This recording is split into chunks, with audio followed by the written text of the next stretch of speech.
Բարև ձեզ, հարգելի Facebook-յան ընկերներ եւ ոչ միայն ընկերներ, բարև ձեզ, հարգելի ժողովուրդ։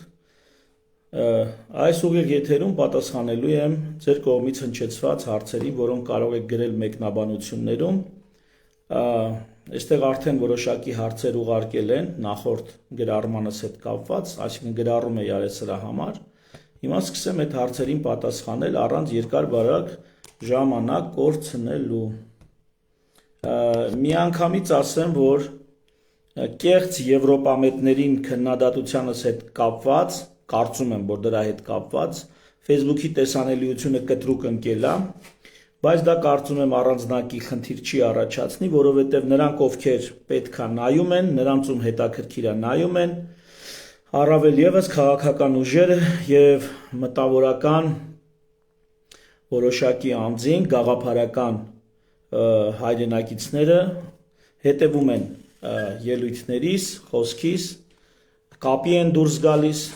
հանդիպումներ են ունենում, մի խոսքով, բայց ամեն դեպքում կխնդրեի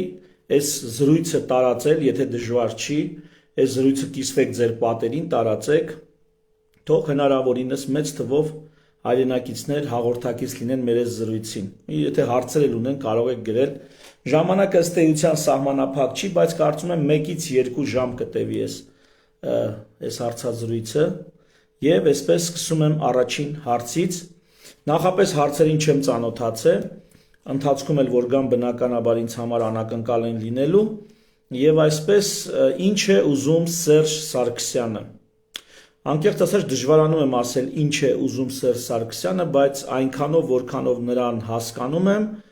խոշոր հաշվով փորձում է Սերժ Սարգսյանը բալանսավորել քաղաքական դաշտը, բալանսավորել արտաքին քաղաքական մեր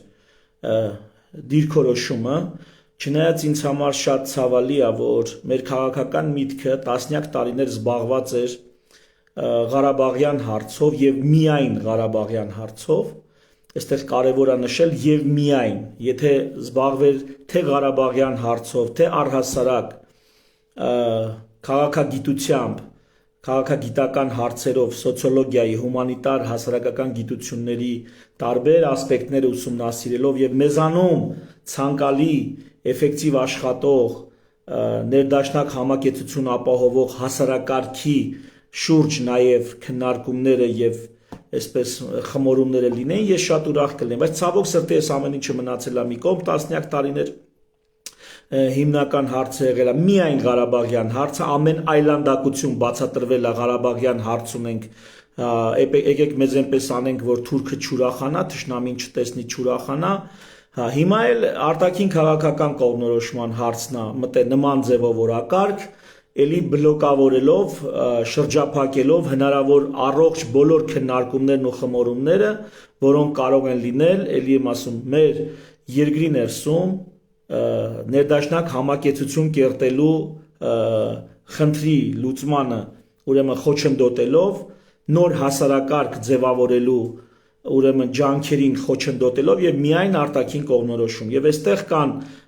ռուսամետներ եւ կեղծ եվրոպամետներ, ովքեր կեղծ արևմտամետներ, ովքեր էլի ամբողջ կարևոր լրջագույն կարևորագույն հարցերը մի կողմ են թողնում եւ միայն ամեն բան պայմանավորում են արտաքին քաղաքական կողմնորոշմամբ։ Սերժ Սարգսյանը այստեղ փորձում է բալանսավորել, բայց այնպես չի, որ Սերժ Սարգսյանն էլ նոր հասարակարգի, ասենք, մասին է մտածում, ինչը կապացուցեմ, մինչև այսօր հանրապետական կուսակցության նախագահը, միթե հանրապետական կուսակցությունում չկան շնորհալի կադրեր, որոնք կարող են նախագահել կուսակցությունը, իսկ ինքը որպես ավագ ընկեր, խորհրդատու, ուղղորդի, չգիտեմ, թույլ տա, որպեսզի երիտասարդները կամ ոչ այնքան արդեն 50 տարեկան մարդիկ կան հանրապետականում մեր սերնդից, ովքեր կարող են առաջնորդել հանրապետական կուսակցությունը, բայց Սերժ Սարգսյանն էլ նստել է իր աթոռին ու արդեն չգիտեմ քանի տարի կամ 10 տարուց ավել հանրապետականի նախագահությունն է իր վրա պահում, այսպիսով թույլ չտալով մի շատ կարևոր ինստիտուցիոնալ պրոցես, սերնդափոխություն։ Եթե չկա սերնդափոխություն, չկա կյանք։ Եթե չկա սերնդափոխություն, չկա առողջություն։ Եթե չկա սերնդափոխություն, չկա դիմադրողունակություն։ Սերնդափոխությունը կարևորագույն process է կենսունակության, առողջության ապահովման գործում։ Բնությունը կարար ստեղծեր մարդու համար, չգիտեմ, կամ տարբեր կենդանիների համար հարյուրավոր տարիների կյանք, բայց սերնդափոխությունը գալիս է հենց թեկուզ մարդը շարունակում է ապրել, դառնում է տատիկ-պապիկ, բայց ենթադրենք իր սերունդները չափահասություն ձեռք բերելով դառնում են հիմնական խաղացող ընտանիքում, հասարակությունում եւ այլն։ Սա շատ կարեւոր է առողջ հանրային մթնոլորտի, առողջ կուսակցական մթնոլորտի, առողջ քաղաքական մթնոլորտի ստեղծման եւ զարգացման համար։ Ինչ է ուզում։ Ուզում է բալանսավորի, որքան ես եմ հասկանում, ուզում է, որ այդ սերնդափոխությունը չլինի, որտեղ կարծում եմ չի էլ հասկանում դրա կարևորությունը,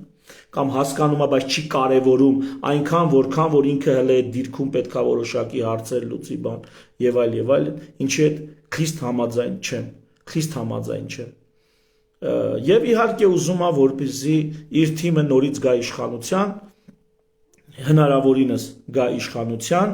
հնարավորինս իրենցով լինի ապագա իշխանությունը, որովհետև այստեղ ալտուրուիզմ չկա, հա, դիմացին մտածեն, այ գիտեք, հա, ես գնամ, թող ուրիշները գան։ Նա խորապես համոզված է, որ Հայկ Մանասյանն ով է, որ Հայկ Մանասյանը օրինակ գա իշխանության։ Եթե նա իր թիմակիցներին չի տալիս կուսակցական ղեկավարի աթոռը, նա կարող է թույլ տա, որպեսզի երկրի առաջնորդի աթոռը մեկ ուրիշին լինի, ոչ իր կուսակցությունից, իհարկե ոչ։ Էնպես որ ինչ է ուզում։ Չգիտեմ, ամենայն դեպս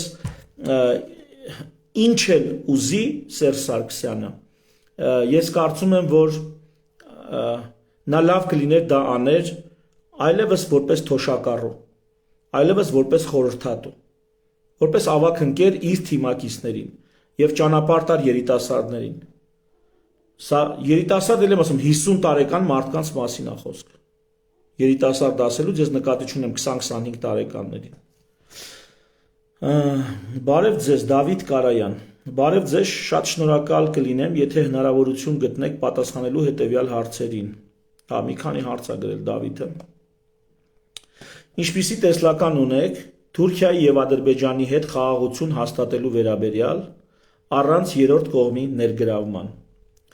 Շատ ծավալուն հարց է, հատկապես երբ որ ասում եք առանց երրորդ կողմի ներգրավման։ Առանց երրորդ կողմի ներգրավման նշանակում է հարաբերություն, որտեղ երրորդ կողմի ներգրավմամբ դա արդեն Թուրքիայի եւ Ադրբեջանի հետ հարաբերություն չի։ Դա Թուրքիայի եւ Ադրբեջանի հետ հարաբերություն չի։ Կամ խաղաղություն հաստատել Թուրքիայի եւ Ադրբեջանի հետ, էլի երրորդ կողմի ներգրավումը այստեղ հարցեր է առաջացնում, բայց այնպես չի, որ ուղղակի շփումները հարցեր չի առաջացնում։ Այսօր Ադրբեջանը իր մեծ խաղերից ելնելով, մեծ, այսինքն թե ռեգիոնալ, թե աշխարհաքաղաքական խաղերից ելնելով, ինչպես տեսնում եք, առանձնակի ողջավորված չի Հայաստանի հետ խաղաղություն հաստատելով, Թուրքիան առավել եւս առանց նախապայմանների Հայաստանի հետ խաղաղություն հաստատելու ցանկություն չունի։ Ես դեմ չեմ, ավելին կողմ եմ առանց նախապայմանների Թուրքիայի հետ հարաբերությունների, ինչը կարծում եմ Թուրքիայի համար անընդունելի է։ Եթե ընդունելի է, ապա խնդրեմ թող ցույց տան, մենք էլ տեսնենք։ Ադրբեջանի հետ խաղաղությունը, էլի դեմ չեմ Ադրբեջանի հետ խաղաղությանը, բայց Ադրբեջանը փաստացի Ղարաբաղյան հարցը միակողմանի, ամեն ինչ կամ ոչինչ սկզբունքով, ամեն ինչ իրեն, ոչինչ մեզ, այս սկզբունքով հռեկոպալի այս հարցը լուծել է։ Ավելին լուծելուց հետո, եթե նա շատ արագ անցում աներ հարաբերությունների կարգավորման, խաղաղության, հնարավոր այսպես մանր հարցերի լուծումից դեպի ավելի խոշոր տարաձայնությունների քննարկում եւ հանգուցալուծում, ես կհասկանայի։ Բայց Ադրբեջանը այդպիսի դիրքորոշում չի բռնել։ Եվ իմ անձնական կարծիքն է, որ Ադրբեջանի հետ պետքա շատ զգուշավոր լինել եւ պետքա այսպես միանշանակ մենք խաղաղություն ենք պաշտում եւ վերջ այս դիրքորոշումից դուրս գալ։ Ինչու՞։ Տեսեք, երբ որ դուք միանշանակ ասում եք, Ես բերեմ արտաքին կողմնորոշման առումով։ Եթե դուք միանշանակ երթվում եք արևմտյան համագործակցության եւ արևմտյան կողմի հետ միանալ, արևմուտքի հետ դուք դառնում եք ոչ այնքան արժեքավոր, որովհետեւ արդեն գրպանում դրած եք։ Արդեն մնում է իրանք կորոշեն, քո հետ ուզում են, թե չեն ուզում։ Եթե դուք միանշանակ ասում եք Ռուսաստան առանց քեզ կյանք չկա, մենք գալիս ենք դեպի Ռուսաստան, ելի դուք ձեր արժեքը կորցնում եք, որովհետեւ Ռուսաստանն ասում է, իսկ բերանը ինչա որ չգաս դեպի Ռուսաստան։ Երբ որ դու թե արևմուտքին թե Ռուսաստանին օրինակ ասում ես լսի, կամ գալիս ես իմ հետ համագործակցության, կամ ընդունում ես ինձ քո հետ հավասարը հավասարի, կամ չգիտեմ որոշակի պայմաններով փոխհարաբերության մեջ, թե չէ ես կգնամ այլ գործընկերներ կգտնեմ հարաբերությունների եւ համագործակցության համար։ Այդ դեպքում տվյալ կողմը երկար է մտածում միջև քեզ որպես խաղալիք, այսպես մատերի վրա կֆռացնի։ Կապ չունի դա արևմուտքն է թե Ռուսաստանը։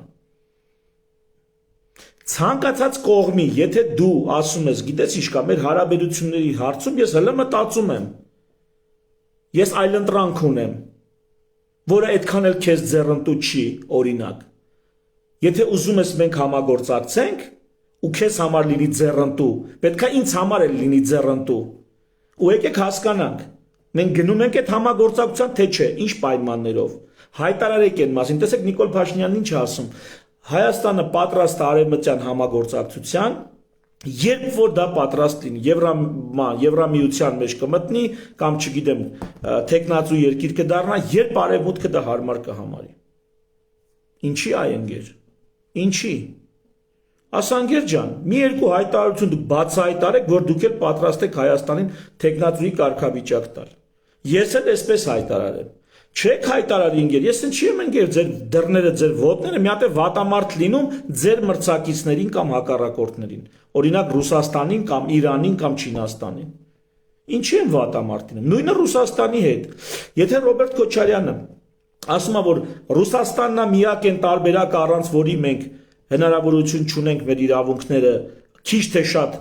ապահովել կամ սպասարկել, թող Ռուսաստանն էլ մի երկու քայլ անի ցույց տա, ոնց որ Արցախյան հարցում 100 անգամ ասել եմ։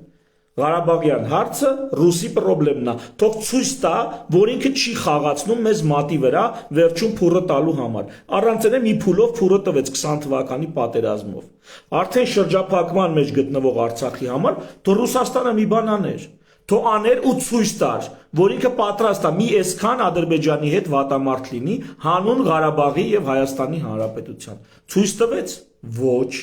Բան չես գնացենք եւ ոտները։ Այսինքն նրանք միակն ու անկրկնելի չեն այս տարածաշրջանում։ Վերջին հաշվով նույնը կարասես ընկեր կգնամ Թուրքիայի հետ կհամագործակցեմ։ Թուրքիային կարասես ընկեր ջան կգնամ, չգիտեմ, Ռուսաստանի, Չինաստանի հետ կհամագործակցեմ։ Բալանսավորել կարելի է։ Միանձնյա մեկին այսպես անձնատուր լինելը անհեթեթություն է ինձ համար, դիվանագիտական, քաղաքական անհեթեթություն է։ Միշտ սիտուացիա կա, որ դու կարաս խաղաս։ Այդպես է խաղում օրինակ Ադրբեջանը, հենց այդպես էլ խաղում է։ Այնպես որ Թուրքիայի եւ Ադրբեջանի հետ խաղաղություն, այո, իհարկե խաղաղություն։ Բայց ինչ գնով, ինչ պայմաններով։ Չկա այդպիսի վիճակ, որ գիտեք մենք փակողային դրության մեջ ենք, հեչ էլ փակողային դրության մեջ չենք, հեչ։ Եթե ֆիլտրերը հանենք, մի քանի պայմաններ ենք մենք մեր համար ֆիքսել, դրանով ստացվում է փակողի, խաղաղության ալտերնատիվ չկա։ Այն էլ ոնց կա։ Էսի արդեն խորը քաղաքագիտական բան եմ ասում, ճակերտները չեն բացի։ Մի երկու ֆիլտր, որ մենք հանենք, ասենք լավ։ Կարմիր գծերը մեր որոշակի հարցերում թույլատնում ենք։ Ադրբեջանի հերն անիծելու նույնիսկ հնարավորություն կա։ Այնպես որ սրա մասին Ադրբեջանն էլ պիտի մտածի, խաղաղություն, բայց ինչ գնով, իհարկե խաղաղություն, իհարկե, բայց ինչ գնով, ինչ պայմաններով։ Սա իմ կարծիքն է։ Միգուցե հասնեմ արտգործնախարարության այդ փակ փաստաթղթերին եւ տվյալներին, բանակցությունների կոնտեքստին ավելին ասեմ։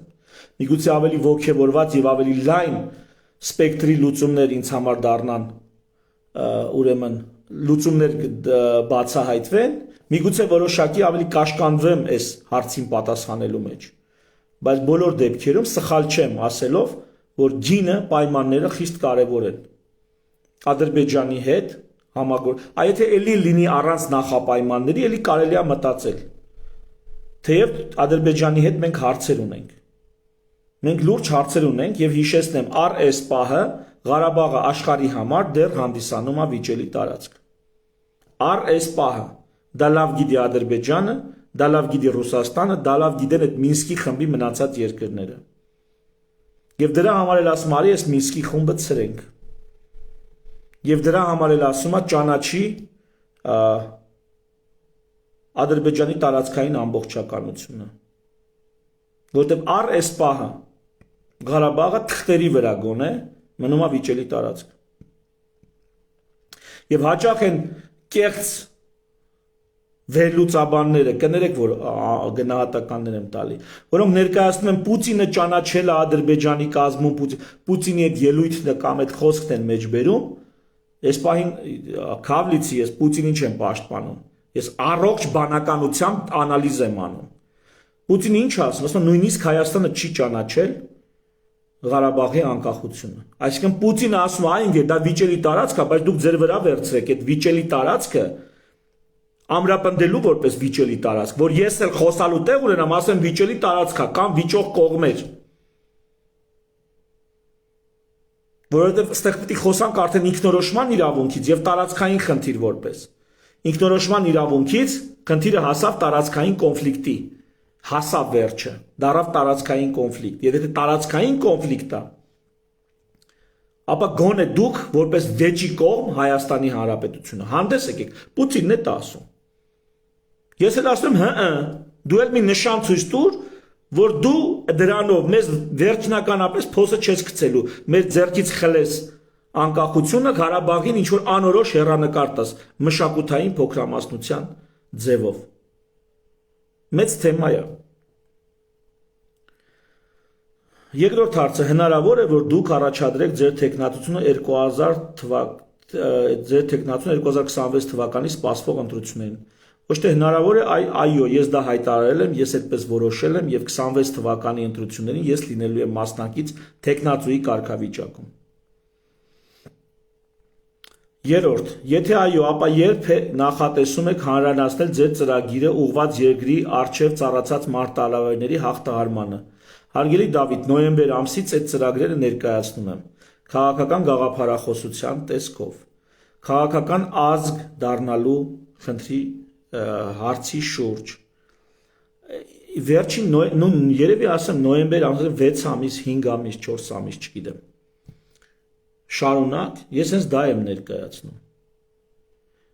Պարզապես դա այնպես չի, բանը կրթությունը լավացնենք, առողջապահությունը լավացնենք, եսի լավացնենք։ Հայ ազգ, որպես քաղաքական ազգ գոյություն չունի։ Պետքա ձևավորել, հայ ազգը պետքա ձևավորվի որպես քաղաքական ազգ, քաղաքականությանը մասնակցող։ Դրա համար մինիմում կրթություն գիտելիքներ են պետք։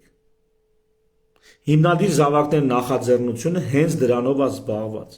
Իմ վերջի հարցազրույցներում բազմիցս օգտագործում եմ առանձին կտորներ, այսպես ասած, եթե քաղաքական ծրագիր եք ուզում, ապա նոր սահմանադրության մասին է խոսքը։ Նոր սահմանադրություն պետքա, նոր պայմաններ պետքա որոշվեն հարաբերվելու համար։ Այդ նոր սահմանադրության նախաբանը պրեամբուլան ավելի ճիշտ է ասել, արդեն հրապարակել եմ։ Հիմնական արժեքները, հասկացությունները, նպատակները եւ ուղիները պրեամբուլայում, նոր սահմանադրության պրեամբուլայում ամբողջական տրված են։ Դա որոշակի վերանայման կարիք ունի իհարկե, բայց դա հիմնական ասելիքն է, որ արդեն հրապարակված է։ Ավելի հանճարեղ եւ ավելի կոռեկտ հակիրճ ներկայացնել ուղղակի հնարավոր չի։ Նու այդպես, Դավիթ ջան։ Եղիշե Ադամյան, ինչու Նիկոլ Փաշինյանը 2018 թվին խաբեց ժողովրդին եւ չպատժեց Գարեգին Բ-ին, Քոչարյանին եւ Սերժին։ Ոչ թե խաբեց չպատժեց, այլ խաբեց թե ինքը հեղափոխություն անում։ Այդ մարդիկ նու համանայնպես Քոչարյանի հետ կապված որոշակի հետապնդումներ եղան, բայց Նիկոլ Փաշինյանը անկախ առաջնորդ չի, նա խիստ ազդվում է գերտերությունների կողմից, գերտերությունները կարող են վերաբերմունք ցույց տալ, սանկցիաներ կիրառել թե Նիկոլ Փաշինյանի, թե Հայաստանի Հանրապետության նկատմամբ, այդ իսկ պատճառով նա չի կարող ուղղակի այդպես հանդուգն վարվել տարբեր խոշոր ուրեմն դեմքերի հետ։ Ուստի տարբերակներ է Եղիշեն առաջարկում, ուժը չի պատում Մոսկվայի վրա, ոչ միայն Մոսկվայի, կաթողիկոսին պատժելը խիտենց հեշտ է, մենակ Մոսկվան է, բայց Սփյուռքը եկեղեցուն կպնելը խիտենց հեշտ է, այդպես հեշտ չի, մանավանդ այդպես պաշտոնյայի համար, այդպես հեշտ չի։ Երկրորդ, նրանց հետ մի թիմ է, ոչ չեմ կարծում, թե նրանց հետ մի թիմ է, բայց համենայն դեպս նրանց հետ որոշակի ստվերային պայմանավորվածություններ հնարավոր են, հատկապես Սերժ Սարգսյանի հետ։ Ես այդպես եմ կարծում։ Նրանց պահում է ընդդիմադիր, որ մնա իշխանություն։ Նու հատուկ չեմ ասի, որ պահում է, բայց այդպես խաղում է։ Այդպես խաղում է, այդպես մանիպուլացնում է, նրանց էլ է դուր գալի այդ դերը, որոնք իրանք էլ մնում են թիվ 1 ընդդիմադիր, այսպես ասած, հիմա էլ պայքար է գնում Սերժ Սարգսյանի եւ Ռոբերտ Քոչարյանի ճամբարների միջև ընդդիմության առաջնորդությունը ստանձնելու համար, դուք երևի թե դա տեսնում եք, համենայն դեպս էլի եմ ասում, թե Ռոբերտ Քոչարյանի, թե Սերժ Սարգսյանի համար ես ակնկալում եմ իրենց թիմերում սերնդափոխություն, արգելիներս, սերնդափոխություն, մինչև 26 թիվը, այդ սերնդափոխությունը լուրջ պիտի տեղի ունեցած լինի։ Եթե դուք ուզում եք, որպեսզի թեկուզ Հայաստանում քաղաքական process-ները մի քիչ խելքը գլխին լինեն։ Հերիք եղավ, դուք առանց այդ էլ 20 տարի ձեզանից առաջ Լևոն Տեր-Պետրոսյանը 96 թվականի ընտրությունները կեղծելով, զորբայություն անելով եւ երկրորդ փուլի չգնալով, ուշադիր, երկրորդ փուլի չգնալով։ Դուք սերնդափոխության, քաղաքական իշխանական սերնդափոխության ինստիտուտը տապալել եք, խեղդել եք, սպանել եք, փչացրել եք, ահռելի մեծ քանակի, ընդհանրապես քաղաքական ինստիտուտներից կարևորագույններից մեկը երկրում, եթե երկրում վերցնենք, հիմնական մի քանի ինստիտուտ, սոցիալական ինստիտուտներ, տնտեսական ինստիտուտներ, իրավական ինստիտուտներ, քաղաքական ինստիտուտներ եւ պետական ինստիտուտներ, ամբողջ երկրի հանրային կյանքը այս 5 հիմնական, այսպես պայմանական ասած, 5 հիմնական ինստիտուտներով է կառավարվում։ 5 հիմնական համակարգեր են կազմակերպում երկրի կյանքը։ Ամեն ինչ որ երկրում տեղի է ունենում, ամեն ֆունկցիա, որ երկիրը, ձեր ասած պետությունը ունակ է, այս 5 հիմնական ինստիտուտներով է տեղի ունենում։ Հասարակական ինստիտուտներ, տնտեսական ինստիտուտներ, իրավական ինստիտուտներ, քաղաքական ինստիտուտներ եւ պետական ինստիտուտներ։ Հիմա քաղաքական ինստիտուտների մեջ կարևորագույն ինստիտուտը ընտրություններով իշխանության փոփոխությունը, առհասարակ ընտրությունները, քվեարկությունը։ Դա կարա լինի ընտրություններ ինչ որ հարցի շուրջ, կարա լինի հանրակրվե։ Հանրակրվե ինչ որ հարցի շուրջ եւ ընտրություններ, ընտրական գործընթաց։ Այս ինստիտուտը քաղաքական ինստիտուտներից կարևորագույններից է։ Դե մի քանի քաղաքական ինստիտուտներ կան, առաջիկայում դա կհրապարակենք։ Այդ քարտեզը, անատոմիան, մեր հասկացած պետության անատոմիան եւ ֆիզիոլոգիան։ Ինստիտուցիոնալ ազատակամություն, ազատակարգություն գաղափարախոսության ներքո կներկայացնենք դա։ Հիմա դա դուք փչացրել եք։ Առանց էնել 96 թվականից սկսած դա փչացրել եք։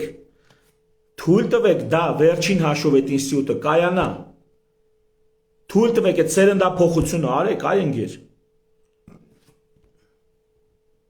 Ոչ թե Նիկոլին մեղադրեք նրան։ Նիկոլը խիտ չուներ այդ հեղափոխության օրը։ Խի մի 10 հոգի, 5 հոգի ալտերնատիվ չուներ երկրում։ Խիտ չուներ։ Պարոնայք։ Լևոն Տեր-Պետրոսյանը խի մի 5-10 հոգի ալտերնատիվ չուներ 2008 թվականին, որ էլի Լևոն Տեր-Պետրոսյանն էր գալիս։ 98 թվականին, երբ որ Լևոն Տեր-Պետրոսյանը հրաժարական էր տալի, ինչի մի 5-10 հոգի ալտերնատիվ չկար երկրում իշխանափոխության համար, որտեղ դուք եք թաղե քաղաքական կարևորագույն ինստիտուտը ընտրությունների միջոցով իշխանություն փոխելը կամ հանրակրվեները։ Դուք դա թաղել եք ձեր գործով։ Պրոստը ժողովուրդը տեղյակ չի, ժողովուրդը գիտի թալան մալան այսքան բան։ Ժողովուրդը չի հասկանում, այդ ինչ եք դուք ապականե։ Եվ հիմա որպես խավություն դե ինչ եղել է։ Որպես խավություն, գոնե ձեր կուսակցություններում այ ընկերներ, գոնե ձեր կուսակցություններում սերնդափոխություն ցույց տվեք տեսնենք։ Գոնե ձեր կուսակցություններում։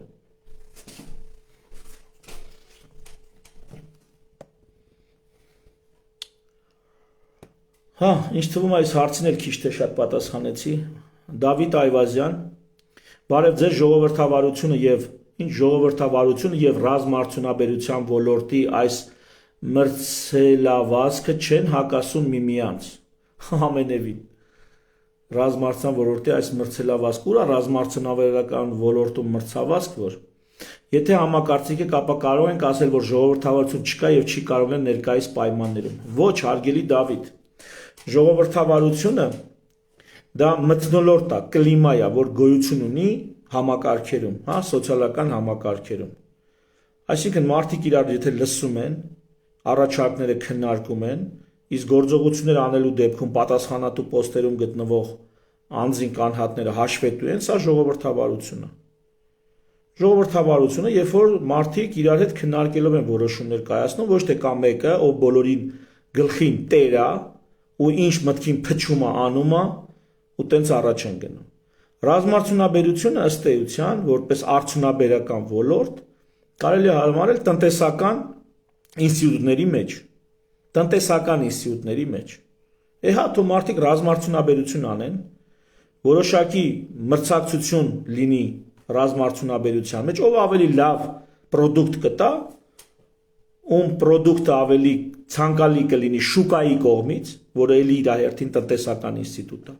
Այդտեղ էլ հարցը կլուծվի։ Այսինքն ռազմարդյունաբերության ոլորտը ըստ էության տնտեսական ինստիտուտների բլոկում է։ Նոր ես ասացի, չէ, 5 ինստիտուտներ։ Տնտեսական բլոկում է։ Դա բանակի հետ կապված, այսինքն պետական ինստիտուտի հետ կապված է, բայց վերջին հաշվով պետական ինստիտուտն էլ ստեղ շփվում է շուկայի միջոցով։ Չէ, գնով եւ որակով չափում է։ Գնով որակով հարմար է կամ հարմար չի։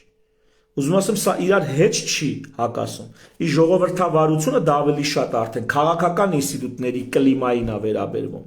Ասեք 5 ինստիտուտ ասեցի։ Տնտեսական ինստիտուտները, որոնք կարա երկիրը լինի ոչ ժողովրդավարական, բայց տնտեսական ինստիտուտները աշխատեն։ Այսինքն լինի, չգիտեմ, մասնավոր սեփականություն, շուկա, ձեռնարկատիրություն եւ այլն, բանկեր, չգիտեմ, ապահովագրական ընկերություններ ու ժողովուրդը երկիրը չլինի ժողովրդավար։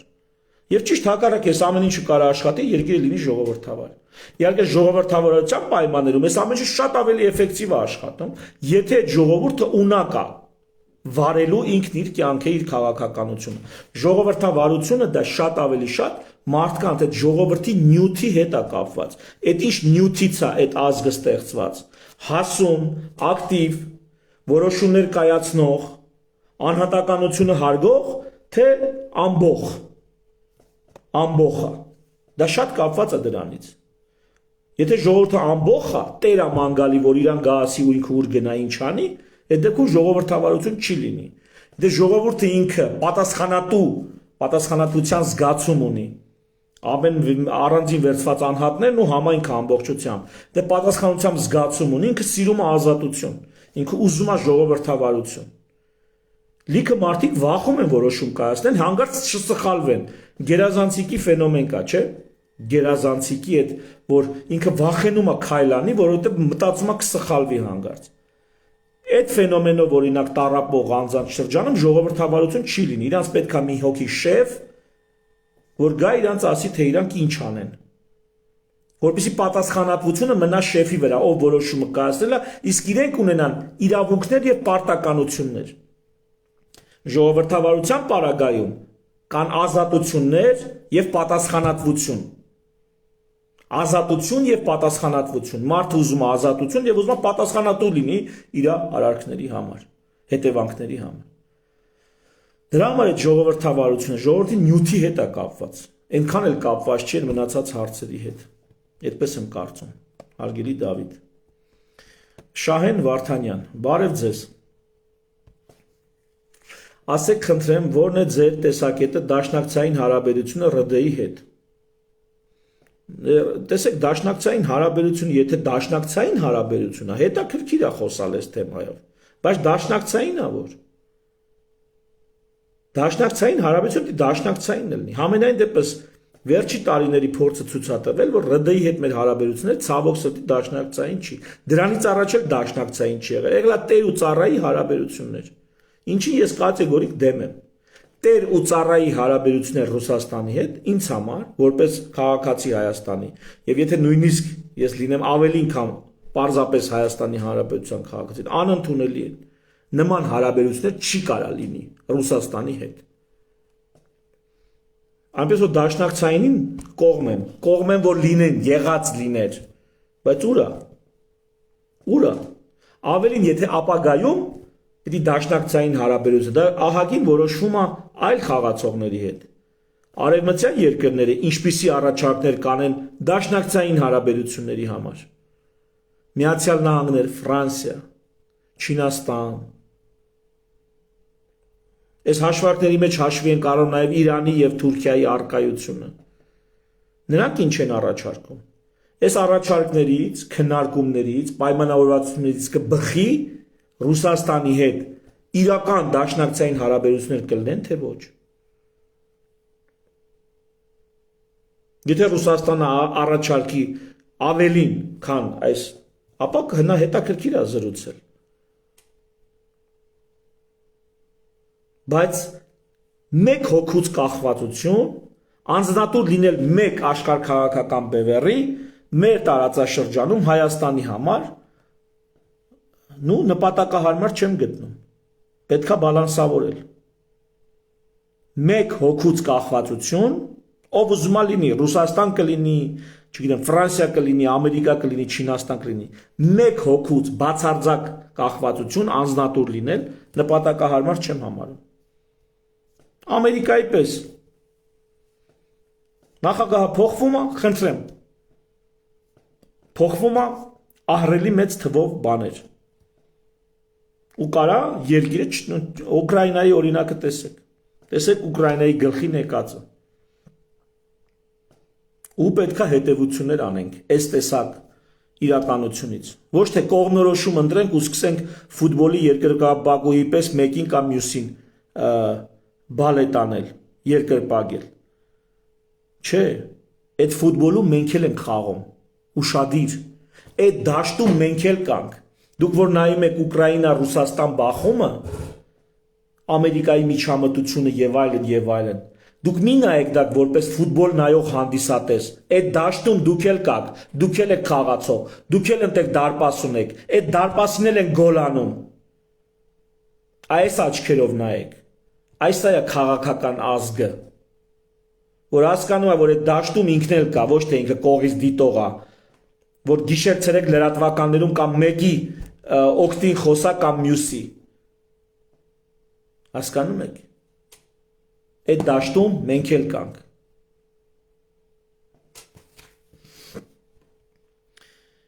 Երկրորդ հարցը Շահենի, իրատեսական եք համարում եվրոպական ընտանիքին միանելու առաջիկա տարում, եւ ինչ կտա այն մեզ եւ առհասարակ կողմ եք միանալուն։ Այո, կողմ եմ։ Ինչ կտա դա մեզ, պիտի առաջարկեն, հայտարարեն պաշտոնապես եվրոպական լիդերները։ Նրանք պիտի ասեն, թե նրանք ինչ են պատրաստ տալ, որտեղ դա ենթադրում է որոշակի կոնֆեդերատիվ հարաբերություններ, դա ենթադրում է որոշակի մեր հետ կապված ռիսկերի չեզոքացում, բայց նրանք դրա մասին պիտի հայտարարեն։ Իհարկե կողմ եմ։ Առաջիկա տարում չեմ հավատում։ Առաջիկա մի քանի տարում էլ չեմ հավատում։ Ինչու՞, որովհետև այդ համակարգին միանալու համար մեր ժողովուրդը դեռ սովորելու, ինքն իր վրա աշխատելու եւ ինքն իրեն դեռ կազմակերպելու ահագին տնային աշխատանք ունի անելու։ Այստեղ կարևոր է որ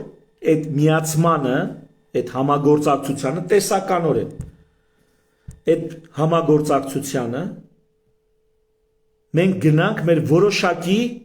ազգային դիմագիծը պահելով, որոշակի մշակութային դիմագիծը պահելով։ Դա շատ կարևոր է։ Դա նախապայման է։ Ու օրինակ կոպիտ ասեմ, պետական լեզուն Հայաստանի Հանրապետությունում հայերենն է։ Օրինակ, կարող եմ շարունակել այս տեսակ պայմանները, բայց որոշակի մշակութային եւ ազգային առանձնահատկությունը պահելով։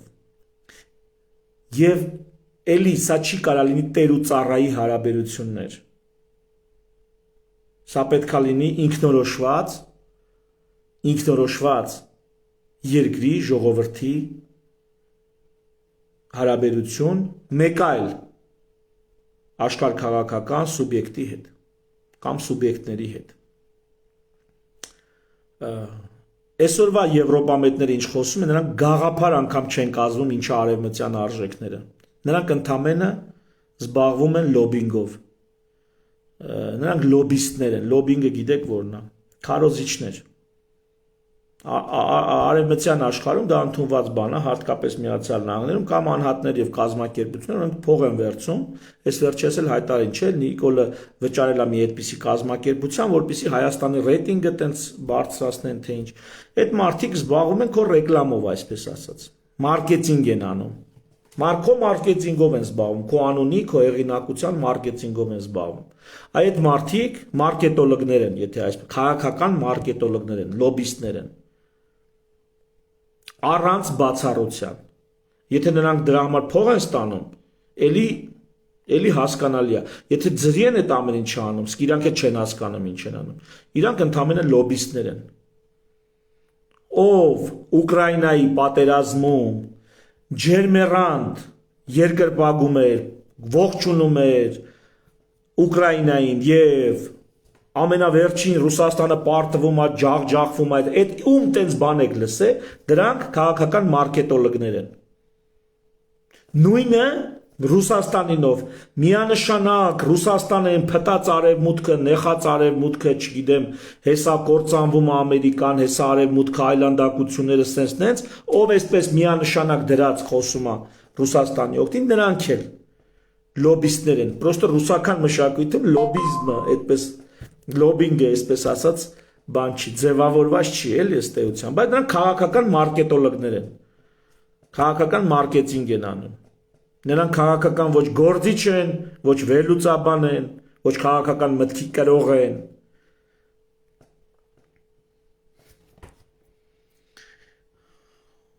Երրորդ հարց, տեսնում եք արդյոք Արցախահայության վերադարձը Արցախ, Արցախը վերադարձնելու հնարավորություն եւ ինչպես, շնորհակալ եմ։ Այս հարցին պատասխանելու համար ես կասեի նախ, հիշենք, որ պետությունը դա 100-ամյակների ծրագիր է։ Այսինքն, եթե 100-ամյակների կտրվածքով ենք նայում, այսպիսի հնարավորություններ տեսնում եմ, իհարկե տեսնում եմ։ Թե պատերազմական, թե նույնիսկ խաղաղ ճանապարհով ես այս հեռանկարը տեսնում եմ։ Եթե 100-ամյակի կտրվածքով ենք նայում, ոչ թե դա լինելու է 100 տարի հետո, այլ եթե մենք այսօրվա մեր ծրագրերը կազմում ենք 100-ամյակի կտրվածքով, ապա տեսնում եմ։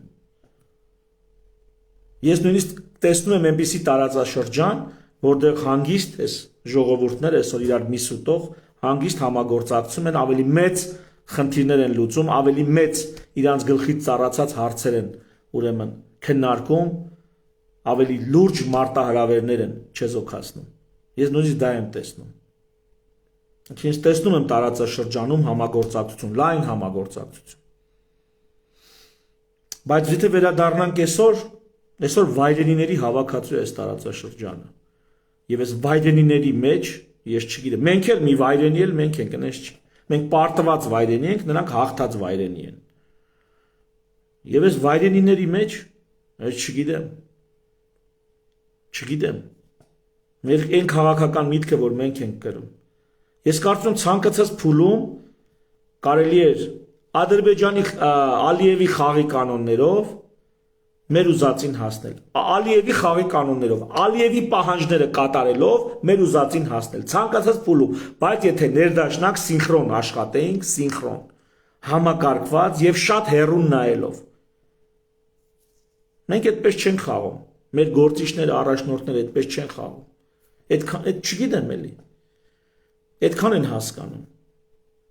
Եթե ես կարողանայի իմ հասկացածը, իմ գլխում եղածը այդ մարդկանց գլխի մեջ տեղավորել, Ես կարծում եմ հրաշքներ կարելի էր գործել ցանկալ այսօրվա դրությամբ էլ, հենց այսօրվա դրությամբ էլ։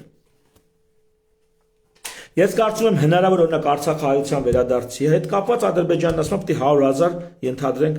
Հայաստանից փախստական վերադառնա։ Ես կարծում եմ այդ Ադրբեջանի ասացին, այնպես կարելի էր ասել, հա, ուղարկի այդ փախստականներին, մի հոգի չգար։ Մի հոգի չհամարձակվեր Հայաստանի սահմանը հատել։ Կամ հատեին, մի տարի հետո այդ մարդիկ պատրաստ լինեին Ադրբեջանի դեմ ցույցեր ու ակցիաներ անեին։ Ադրբեջանական բռնատիրության դեմ։ Շատ բան եմ ես պատկերացնում։ Ես որ նայում եմ Ամերիկան ոնց է այդքան ազգեր ժողովուրդներ միտեղ հավաքել, նացիա սարքել, ազգ սարքել, ամբողջ աշխարհը այսպես մատի վրա պտտացնում, 100-ամյակի խնդիր է, 100 տարում հասել են այդ մակարդակին։ Ես զարմանում եմ մենք այստեղ այս խելքով, ու չի ունեցի անցյալ, չի ունեցի պատմություն, Միացյալ Նահանգները,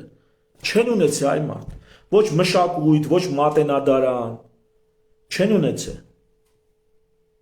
Մենակ գենետիկ հետազոտությունների մասին կարելի է բարձրաձայն խոսել, որ ասել այ մարդիկ, դուք դե գենետիկային տեղյակ եք, ձեր գենետիկային տեղյակ եք, կարելի է խոսել, խոսում են ոչ։ Պարբերական հիվանդության Հայաստանում կարա մի հատ ինստիտուտ լինի, որ աշխարհին ասի մի հատ այդ Միջերգրածովյան տենդ անունը փոխեք հլը, դա հեչ Միջերգրածովյան չի, դա առաջին հերթին հայկական լեռնաշխարհին է վերաբերում։ Հայկական լեռնաշխարհի ժողովուրդների մեջ կարելի է որպես հայկական լեռնաշխարհի ժողովուրդ ինքնագիտակցությունը զարթնացնել, կարելի է։ Ինչի՞ են մարդիկ սովետական միությունը պատերազմում էր, սառը պատերազմ Ամերիկայի դեմ։ Ուշադիր է օրինակը։ Սովետական միությունը սառը պատերազմի մեջ էր Ամերիկայի դեմ։ Ամերիկյան կինոներ էին բերում այստեղ, որտեղ ամերիկացի զինվորը, ասենք Ռեմբոն, կամ չգիտեմ, Ռոքին բոքս էր կպնում ռուսի հետ։ Ամբողջ սովետական ժողովուրդը բալետ էր անում ամերիկացուն։ Հասկանում եք։ Ու հակառակը շատ լավ, որպես թշնամի էր դիտարկում, սովետ ռուսները, հա, այդ կինոները ռուսները նայում էին, ռուսները բալետ էին անում Ռոքիին եւ Ռեմբոյին, ովքեր ռուսի դեմ են կռվում, սովետական զինվորի կամ չգիտեմ, մարզիկի դեմ են կռվում։ Սրանք կարելի է հասնել, հասել են, օրինակը տեսել եք, իսկ հեչ մտածել եք ոնց անենք մեզ մոտ այդպես ստացվի։ Սրա մասին մտածում եք։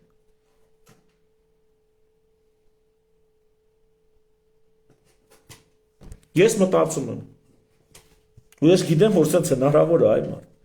սենց աշխատանք հնարավոր է տանել, բայց դրա համար պետք է աշխատել։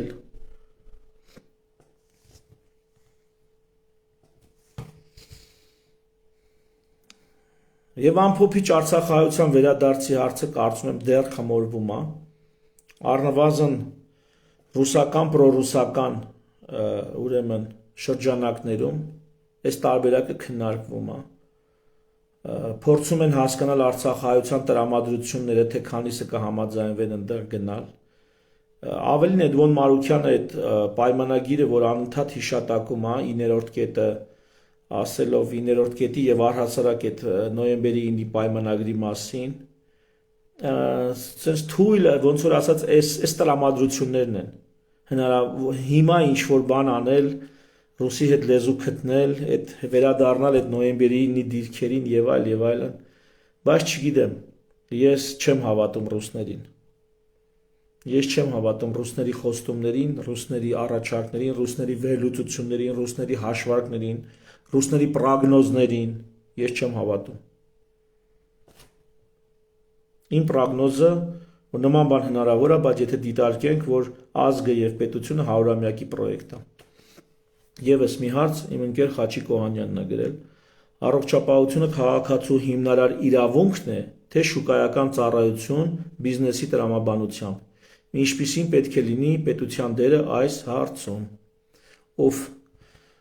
Աչքի շատ լուրջ հարց է տալի, նախ առողջապահությունը ինքը սոցիալական պրոյեկտ է ըստ էության, այո, առողջապահական համակարգը սոցիալական ինստիտուտների մեջ է մտնում, 5 ինստիտուտները հիշում եք, չէ՞, սոցիալական, տնտեսական,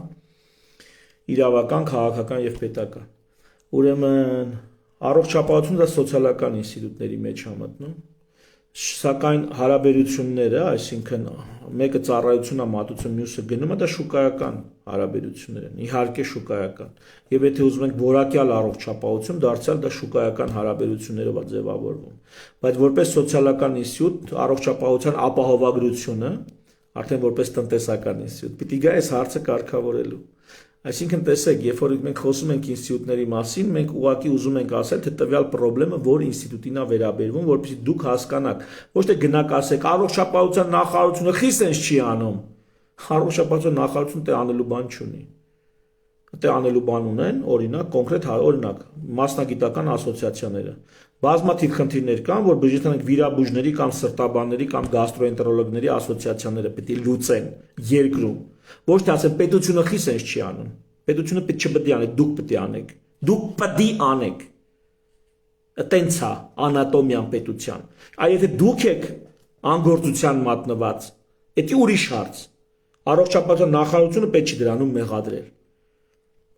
Այբ որ տարբեր շարլատանություն, առողջապահության նախարարությունը լիցենզիա է տալի, մարդիկ կլինիկաներում տարբեր շարլատան դեղորայքներով, բուժումներով ինչ որ դերվիշություններ են անում, ժողովուրդն էլ միամիտ գնում փողեր է տալի մեծ փողեր, իբր թե ընդ բուժօգնություն է ստանում։ Ասում են խիա պետությունը սա թույլ տալի։ Ինգե դա մասնագիտական ասոցիացիաները պետք է իրանց ձեռը վերցնեն, պահանջեն, որ իրանք պետք է թույլտվություն տան այդ գործունեությամբ զբաղվելու, ոչ թե առողջապահության նախարարությունը։ Մասնագիտական ասոցիացիաները պետք է պահանջեն եւ մասնագիտական ասոցիացիաները պետք է թույլտվություն տան։ Եվ եթե այսօր դա տեղի չի ունենում, լինելու է ամեն տեսակ սխալ մի խոսքով անհարկի թերի երևույթներ, արատավոր երևույթներ տեղի են ունենալու։ Հիմա առողջապահության արտադրությունը, այսպես ասած, առողջության արտադրությունը հիվանդանոցներ բժիշկները շուկայական հարաբերություն է։ Գնելու իմաստը ստեղ պետք է սոցիալական պաշտպանությամբ լինի, այսինքն ապահովագրական ընկերություններ, իսկ այն մարդիկ, որոնք հնարավորություն չունեն, ասեն սոցիալական ապահովության որոշակի ծրագրեր։ Բանի տեսքով։ Չգիտեմ, թոշակի տեսքով է, ինչի տեսքով է։ Բարեգործությունների եղանակով հնարավոր է որոշակի հարցեր լուծել։ Այսինքն վերջին հաշվով առողջապահությունը չես կարա սովետական ժամանակներին վերադարձնել։ Այդ դեպքում կունենաս որակի կտրուկ անկում, կտրուկ։ Ինչքան նորմալ մասնագետ կա, կթողնի երկրից կգնա։ Կմնան տակը, ովքեր որ կմնան։ Վերցեք հենց հիմա պետպատվերով սպասարկվող առողջապահության որակը եւ վճարովի ոչ պետպատվեր սպասարկվող առողջապահության որակը։ Ձեր աչքի դեմ տեսեք։ Մի տեսեք պետպատվերի որակը ու տեսեք վճարովին։ Ինչի որտեղ այդպես է։ Ոչ ոք պարտավոր չի գա բանը մեկին հենց այնպես մարդասիրությունից ելնելով օգնություն ցույց տա։ Մի անգամ, 10 անգամ, բայց ոչ ամբողջ կյանքը։ Մի անգամ, 10 անգամ կարելի է, ոչ ամբողջ կյանքը։ Իսկ եթե ինչ-որ մեկը կարծում է, որ այդպես պետք է լինի, թող դա գտնվի բժշկական համալսարան, այդպես բուժօգնություն տրամադրի։ Թող դա ավարտի, դառնա բժիշկ անի։ Էլի չի կարա, չի ձգի։ Ու սա անհեթեթություն է, էլի հին սովետից մնաց։ Մենակ սովետից առաջ տենց չի եղել։ Այնպես որ հիմնարար իրավունքն է թե չէ, դա կյանքի հիմնարար իրավունքն է, կյանքի որակն էլ, կյանքն էլ առողջության հետ է ուղիղ ասոցացվում։ Եվ կյանքի եւ ընդհանրապես պետության նպատակների մեջ համընդհանուր բարեկեցությունն է մտնում, համընդհանուր բարեկեցության սկզբունքների մեջ էլ է տեղավորվում առողջապահությունը, հա։ Մեկս մեկից պետքա ձեռ տանք փոխօգնությամբ այս հարցերը լուծենք, բայց մենք ենք դրա համար, ես, իմ հարազատների համար, իմ ընկերների համար, իմ ընկերները իմ համար, բայց ոչ թե մենք բոլորս ասենք, չէ, մենք ոչի բան չենք անի, թող ինչ որ մարդիկ, որոնք բժիշկ են կամ բժշկական սարքավորում կամ դեղ են ծախում, դա մեզ ձրի տան։ Հասկանում եք լոգիկան։ Եթե ձրի եք ուզում, գնացեք ձեր բարեկամներից փող ուզեք, ձրի, հենց այնց առանց տոկոսի։ Փող ուզեք գնացեք բժշկի։ Ապահովական ընկերություններ սարքեք, ամիսը չգիտեմ 1000 դրամա, 5000 դրամա տվեք, եթե մի օր էլ կհիվանդանաք, այդ ապահովական ընկերությունից կստանաք բուժում, բանը, ծախսը ձեր բուժումները հոգալու։ Իսկ սա ձեզ չեմ ասում, սա ինձ էլ է վերաբերում, ես եմ առողջապահության սպառող։ Հա, ես բժիշկ եմ, բայց նաև առողջապահության սպառող եմ։ Ես էլ եմ բժիշկների դուռը գնում տարբեր հարցերով։ Եվ այն բլոկը, որ ոչ ոք արդեն չի ծածկում, կարիքավորների կամ այդ մենակ այդ բլոկով պետքա զբաղվի պետությունը։ Այդպես եմ կարծում։ Չգիտեմ ինչքանով սպառիչ պատասխանեցի։ Մի հատ էլ էստեղ նայեմ հարցերը կան թե չկան։ Չէ, ինձ թվում է ստեղ էլ հարցեր չկան։ Համաձայն եք հարգելիներս, որ ստեղ էլ հարցեր չկան։ Էս ինչ է։ Կիրիլովը։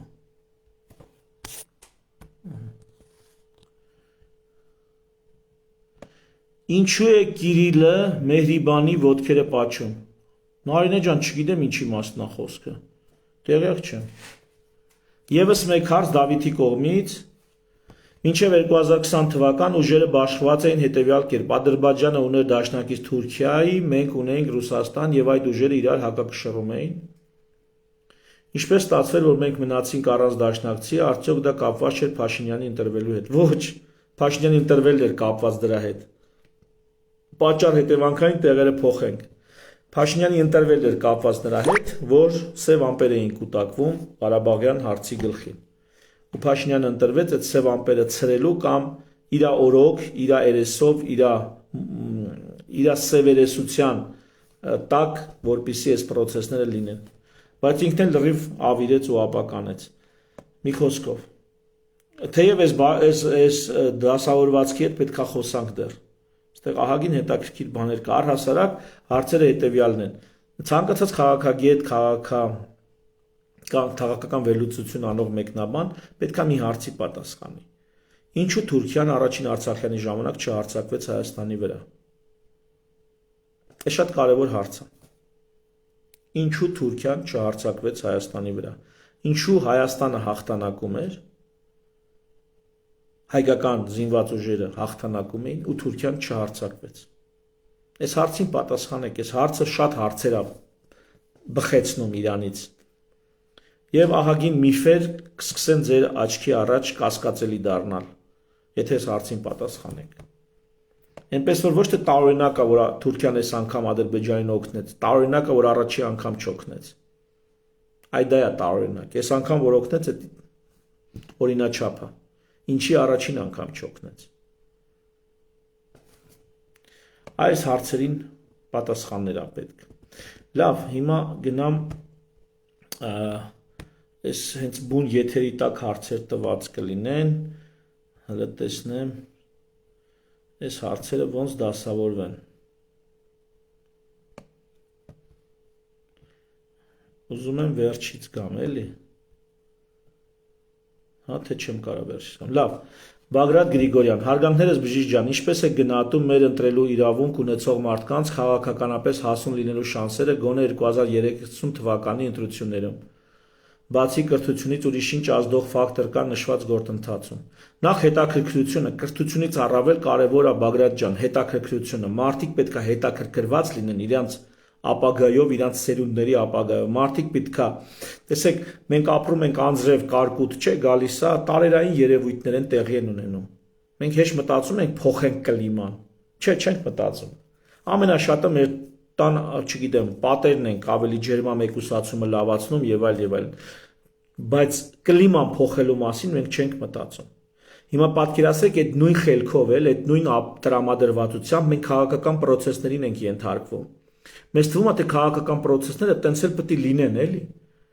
Մենք չենք հասկանում, որ դա մենք կարանք փոխենք։ Այսինքն պատկերացրա դու մի օր կարաս արդեն որոշես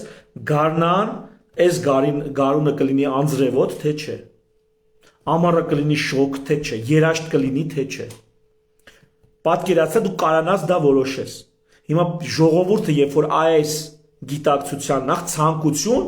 որ ինքը փոխի քաղաքական կլիման, երկրորդ գիտակցություն, որ ինքը դա կարա փոխի։ Դա կարա փոխի, ինքը կարա գնա անդրատեղամաս ու փոխի։ Գյումրեցին փոխեց։ Եկավ Վարդան Ղուկասյանը, փոխեց։ Ամերիկացին փոխեց։ Եթե նույնիսկ Թրամփի այս մի ընտրությունները կանխատեսելի էին,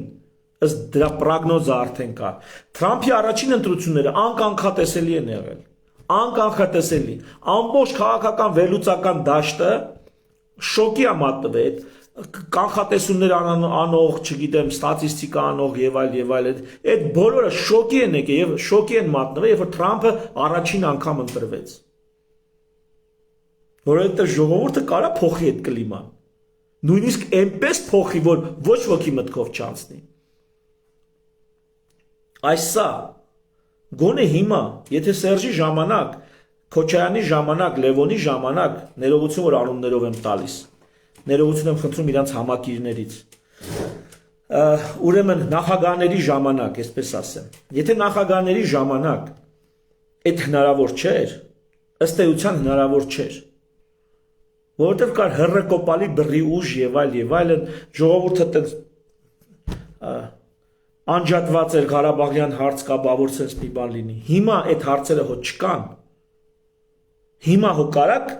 ոչ թե իներցիայով, այլ հələ պատկերացրեք 90-ականների սկիզբն է ու դուք կարող եք որոշում կայացնել։ Միշև 96-ին առաջին մեծ հարվածը եղավ ժողովրդավարությանը, որ ժողովուրդը զգաց, որ իր որոշումը բան չի փոխելու։ Դա ամենասարսափելի բանն էր, որ եղավ 96 թվականին։ Հայ ժողովրդի քաղաքական գիտակցության, քաղաքական ինքնության, ես Լևոն Տեր-Պետրոսյանին գիտեք, որ հիմնականում, այսպես ասած, համակրում են, բայց 96 թվականը պետական դավաճանություն է եղել։ Դրանից հետո էլի են եղել պետական դավաճանություններ, բայց 96 եղել է պետական դավաճանություն։ Երբ որ Վազգեն Սարգսյանը ասում է 100% էլ ձայն տակ բանակը ձեզ չի ենթարկվելու, սա պետական դավաճանության մասին հայտարարություն է։ Ինչքան էլ ուզում եմ հիմա կինո նկարեք, հերոսացրեք բանալի։ Թեև նույն Վազգեն Սարգսյանին, երբ որ վերջում արդեն Դեմիրճյանի հետ ուզում էր մի լավ բան անել, ասին հոп։ Այսինքն ստե պետք չի որ անձին, որպես իմ վերաբերմունքը անձին չի։ Ես ուզում եմ ցույց տամ արժեքները ոնց են։ Ու մինչև մենք արժեքների հարցում Շանթը հաճախ ասում արժեքների հեղափոխություն։ Մինչև մենք արժեքների հարցում չգանք ընդհանուր հայտարարի, մեր միջև համակարգը, մեր միջև վստահություն չի լինելու, փոխադարձ վստահություն չեղավ, մենք համակարգենք չենք ձևավորելու։ Եթե մենք համակարգեր չձևավորեցինք, սոցիալական, տնտեսական, իրավական, քաղաքական եւ պետական համակարգեր չձևավորեցինք, չեն դառնալու դրանք ինստիտուտներ։ Նախ խրիպես արածելու ենք այս տարածաշրջանում, եթե մենք սկիզբը արժեքների շուրջ չեկանք ընդհանուր համաձայնության։ Իսկ այդ արժեքները հետեւյալն են, որ 96-ին ինչ եղել է, Վազգենը ոնց դրսևորելա, Վանոն, Քոչարյանը, Սերժը, մյուսները, սաղ այդ թիմում են եղել։ Բոլորը այդ օրը եղել են Լևոնի հետ ու բոլորը ստորագրել են այդ 96 թվականի այդ հայտարարության տակ։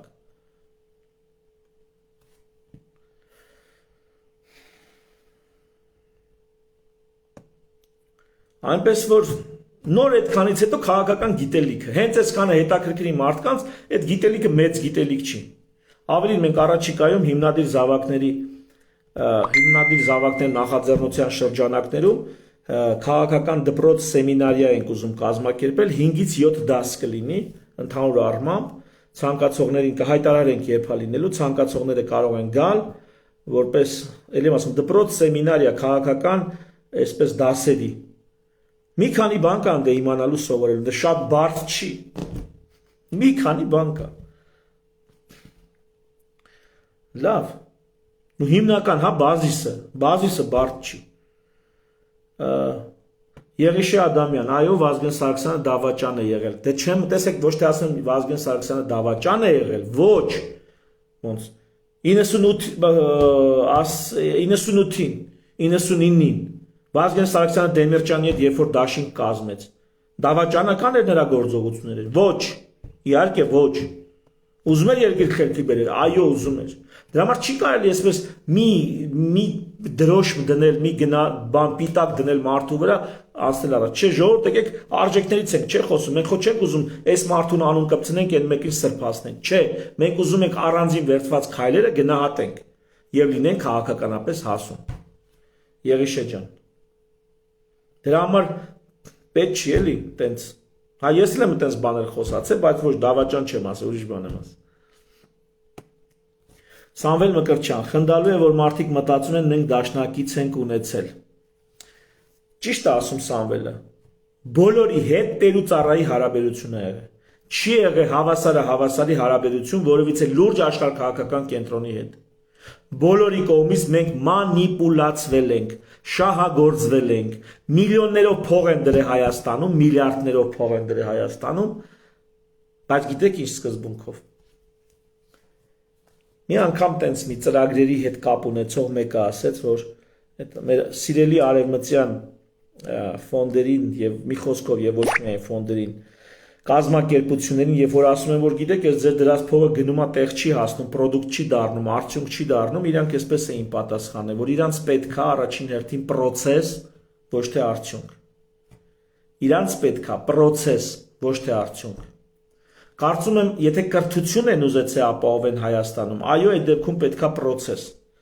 որովհետև իրանց պետքա ուղղակի գործընթացներ լինեն, որպեսզի ժողովուրդը կամաց կրթվի, սովորի։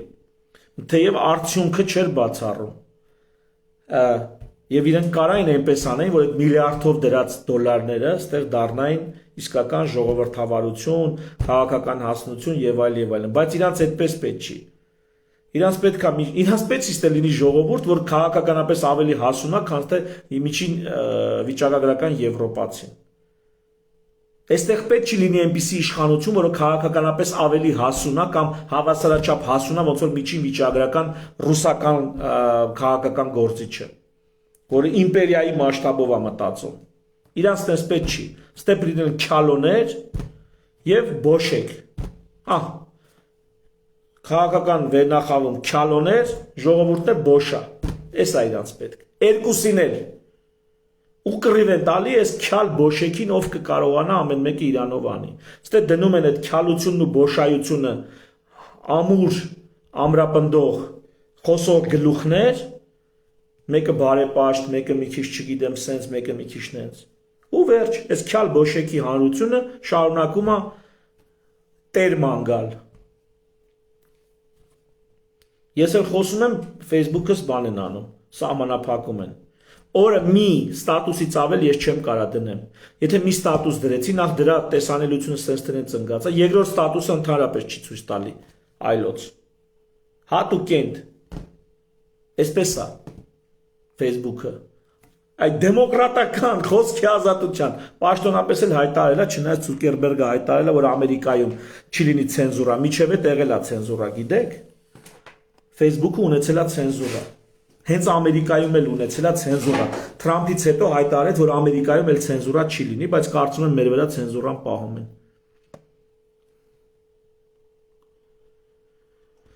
Հա։ Խաղաղության պայմանագիր կկնքվի, եթե այո, ապա երբ։ Նայեք ոնց է։ Խաղաղության պայմանագիր Ախր ես չգիտեմ Ադրբեջանը Ռուսաստանի նկատմամբ ինչքանով է պարտավորված։ Ամբողջ արևմտյան աշխարհը ուզում է, որ այս պայմանագիրը կնքվի։ Ադրբեջանն էլ է շատ ուզում, որ այս պայմանագիրը կնքվի։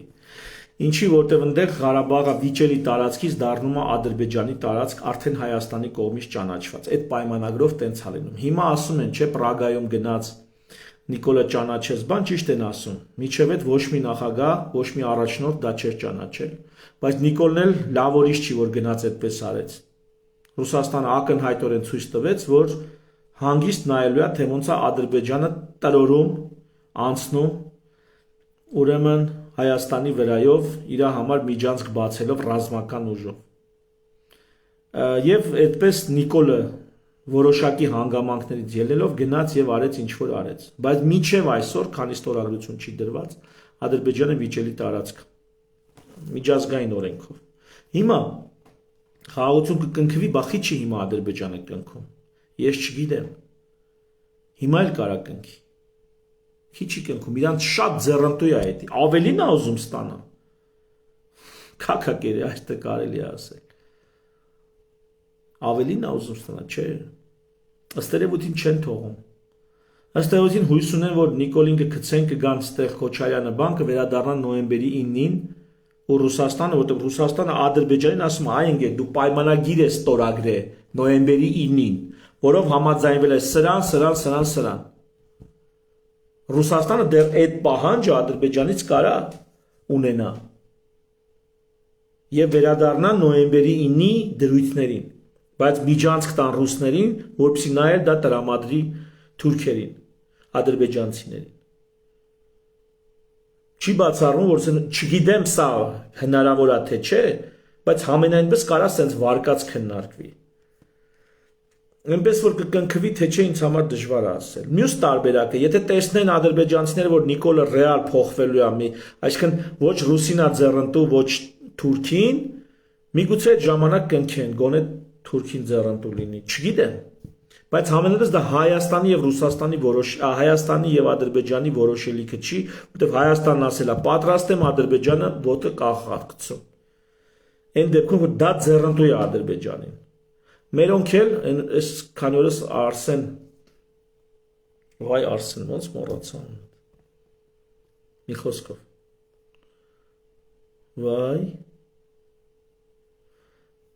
Առողջապահության նախարար։ Մի խոսքով Արսենն էր խոսում, ասում է այդ պայմանագիրը եթե հայամետ, հայանպաստ չլներ, բանը Ադրբեջանը հիմա վաղուց էր ստորագրել։ Նու կարամ տենց էլ դիտարկեմ, որ երևի հայանպաստ է, որ Ադրբեջանը չի ստորագրել, բայց չեմ հավատում։ Ավելի շուտ ես կարծում եմ, որ Թորոսյան, Արսեն Թորոսյան, կարծում եմ ռուսների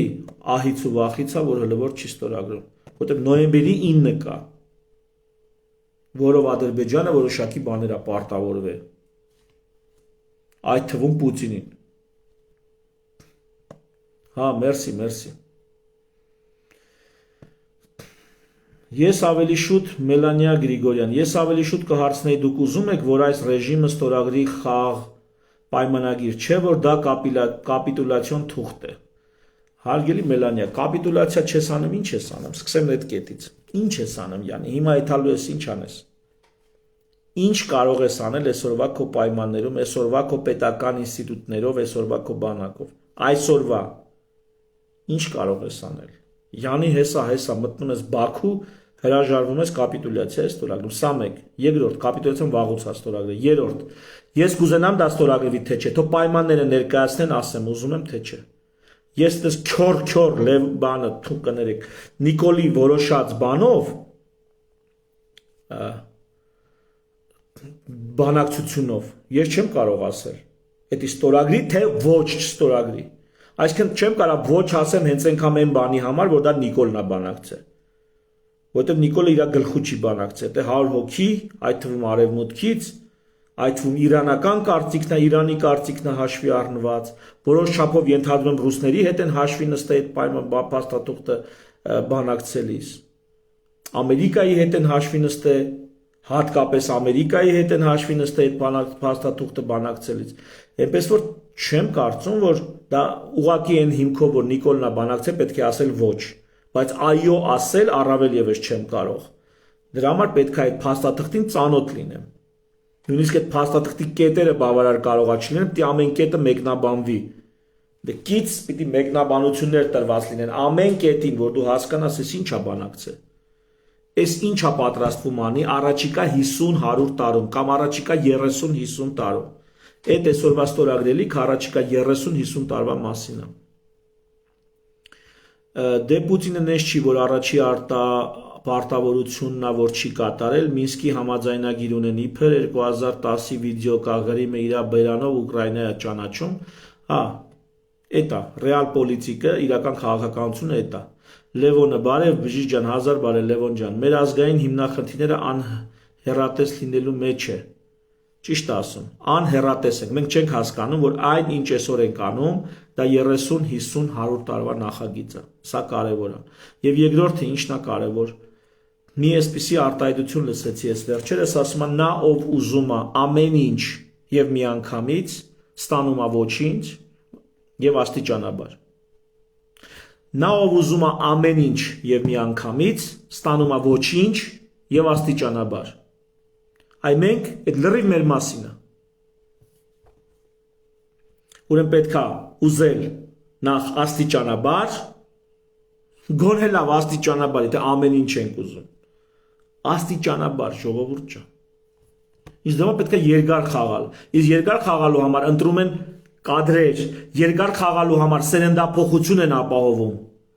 ոչ մի երկար խաղացող համակարգ չէր հանդուրժի առանց սերնդափոխության մի սերնդի վրա կառուցել ամբողջ խաղը, մեր իշխանավորները մի սերնդի վրա են կառուցել ամբողջ խաղը, 80-ական, 90-ականների քաղաքական սերունդը, մինչև այսօր քաղաքականությունն է թելադրում, այս են եղել մերոնք, ուրեմն երկար չէին խաղում, նրանք որ մտածեին երկար խաղի մասին, կպատրաստեին իրանց հետևից նոր կադրեր, կբերեին նոր կադրեր, սերնդափոխություն կանեին, ինչի եմ անընդհատ այդ դրա մասին խոսում, որտեղ երկար խաղի համար դա պարտադիր է, պետությունը դա հարյուրամյակների նախագիծ է, ազգը դա հազարամյակների նախագիծ է։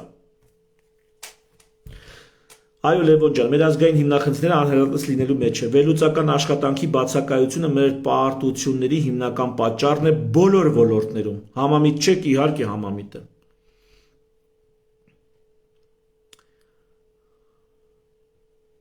Ինչ կարծիքի եք, եթե խաղաղության պայմանագիրը դնի հանրաքվեի։ Շատ հետաքրքիր հարց է, սրան ուզում եմ անդրադառնալ։ Ժողովրդի մոտ հարցերը ասենց չեմ կարող բացեմ, ամբողջ հարցերը, ընդհանրեն կես ժամ առաջ տրված հարցերը չեմ կարող պատասխանեմ, դրա համար կներեք, որ այսպես եմ ասում։ Հանրաքվեի մասով հետևյալը կասեմ։ Ժողովրդի խելքի բանը չի այս մասշտաբի հարցեր, այո կամ ոչ ասելը, ուշադիր։ Ամբողջ ժողովուրդը, հա, որոշակի զանգված կարա գիտակցի պատկերացնի, խորությունը հասկանա, բայց ամբողջ ժողովուրդը չի կարող ուղղակի, ու դա կապ չունի կրթվածության աստիճանի հետ։ Մարդիկ կարան բարձրագույն ինստիտուտները ավարտած լինեն, բայց չունենան այդ քաղաքական խորաթափանցությունը։ Ինչպես իմ գոլեգաներից ոմանք, ովքեր ինձ մեղադրում են պակաս հայրենասեր լինելու մեջ, հələ ես ավելի փիս բաներում են մեղադրում։ Կրթված, հասուն մարդիկ են, բայց լսում են չեն հասկանում։ Իրանք որ ոռով են մտածում, կարծում են, որ դու էլ պետք է տենց իմպուլսիվ եմ, թնած պակաս իմպուլսիվ չեմ, բայց իմպուլսիվ եզրահանգումների ես չեմ կարող գամ։ 3 նեյրոնանի ռեֆլեքս չի իմ քաղաքական պատկերացումը։ Վերջը, թեև ամբողջ ժողովուրդը չի կարող դա պատկերացնի, ժողովուրդը պատասխանատվություն է կիսում։ Այսինքն հանրաքվեները այնպիսի հարցերում, որոնք ճակատագրական են, բայց եւ այնպես մարդիկ այդ հարցերը այդ աստիճան չեն կարող խորությամբ հասկանալ, դրվում են հանրաքվեի, պատասխանատվությունը կիսելու համար։ Այդպիսի հարցեր դրում են հանրաքվեի։ Բա որ դրին հանրաքվեի ու ժողովուրդը ասեց ոչ։ Ինչ անելու Նիկոլը։ Կամ Նիկոլը չի մեկ ուրիշը։ Այսինքն ստեղ մյուս հարցը կա։ Եթե նա շատ է ուզում պատասխանատվություն կիսի, կդնի հանրաքվեի, բայց դա պատրաստ է ոչ պատասխանին։ Եթե պատրաստ է, ունի պլան B, ու նույնիսկ կարող է չդնել հանրաքվեի, մի անգամից անի պլան B։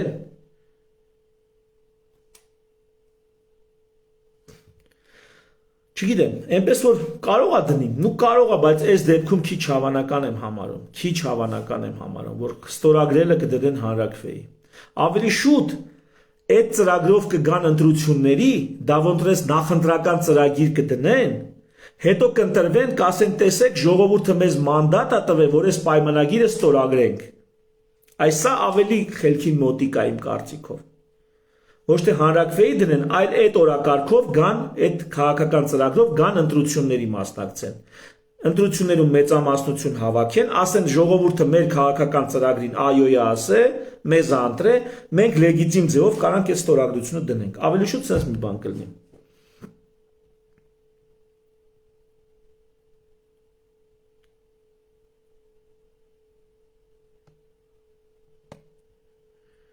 Ինչ էիր ուզում, Պուտինը Փաշինյանից 2020 թվին, որ նա չտվեց, կարող էր Փաշինյանը փրկել Արցախը եւ ինչ գնով։ Ոչ, Փաշինյանը չէր կարող փրկել Արցախը, կամ ինչ եք հասկանում Արցախ ասելով, ամենայնպես այդ գրավված շրջանները կամ ազատագրված շրջանները, ինչպես անունը ուզում եք դրեք, կամ գրավելով ազատագրված շրջանները Նիկոլը պիտի տար։ Այս վերջերս Ստյոպա Սաֆարյանը հետաքրքիր բաներ ասում, որ այդ առաջարկը Լավրովի պլան կոչվածը չի ելը Մինսկի խմբի եռանախագահների առաջարկ, դա եղել է բացառապես ռուսների առաջարկ։ Եվ ստեղ միգուցե նաև Ամերիկայի եւ Ֆրանսիայի օկտին խաղալով հրաժարվել են Լավրովի պլանից։ Միգուցե հույս են ունեցել, որ Ֆրանսիան եւ Ամերիկան իրանց տեր կկանգնեն։ Ուշադիր, ես կարևոր է որ ասեմ, շատ կարևոր է, իհարկե սա դեռ ստուգել է պետք է ինֆորմացիան, բայց տեսեք ստացվում է ասենց, որ 19 թվից ոնց որ Լավրովը պլան է առաջարկում, շրջանները տվեք եւ այլն։ Այս պլանը բացառապես ռուսական պլան է ալնում, երևի ռուսական խաղաղապահներ պետք է մտնեն դրանից հետո, ու Ամերիկան ու Ֆրանսիան ոնց որ չեն ուզում, որ միայն ռուսների ուզածով լինի, եւ Նիկոլը, չգիտեմ դրանից առաջ Սերժը այս սիտուացիայում եղել է թե չէ, բայց Նիկոլը բան է անում։ Նաեւ ոչ է ասում ըստ երևույթին, հույս ունենալով, որ Ամերիկան եւ Ֆրանսիան իրան տեր կկանգնեն։ Եվ համենայնպես այդպես են ասել, որ առաջի անգամ Պուտինին զանգել է իր Պուտինի ծննդյան օրը, եթե չեմ սխալվում, ամսի 7-ին։ Իսկ 10 օր հետո պատերազմը սկսելուց։ Ինչու աբսուրդ է։ Աբսուրդ է։ 27-ին պատերազմը սկսում է, ամսի 7-ին նոր առաջի անգամ Նիկոլը զանգում է Պուտինին շնորհավորելու, պախոդու ասում է ինչ կա չկա։ Ու ընթացքում էլ արդեն թե 19-ի խաղաղության համարվան Մակրոնի հետ, հետո գնացին Ամերիկա, այսինքն հույսներ եղել է Մինսկի խումբը։ Մինսկի խումբն ասեց Մինսկի խումբն էլ ասեց ինչ որ ասեց։ Ու հիմա սա չեն բացահայտում հնարավոր է զգույշ խոսամ էլի, որ հանգարց արևմուտքի նկատմամբ մեր ворբացությունը չչքվի, չանհետանա։ Մենք շարունակենք արևմուտքի նկատմամբ լինել այտենց պաշտամունքային հավատով լցված։ Մարդկանց դուր չի գալի իրականությունը, եթե մանավանդ այդ իրականությունը մի քիչ դառնա։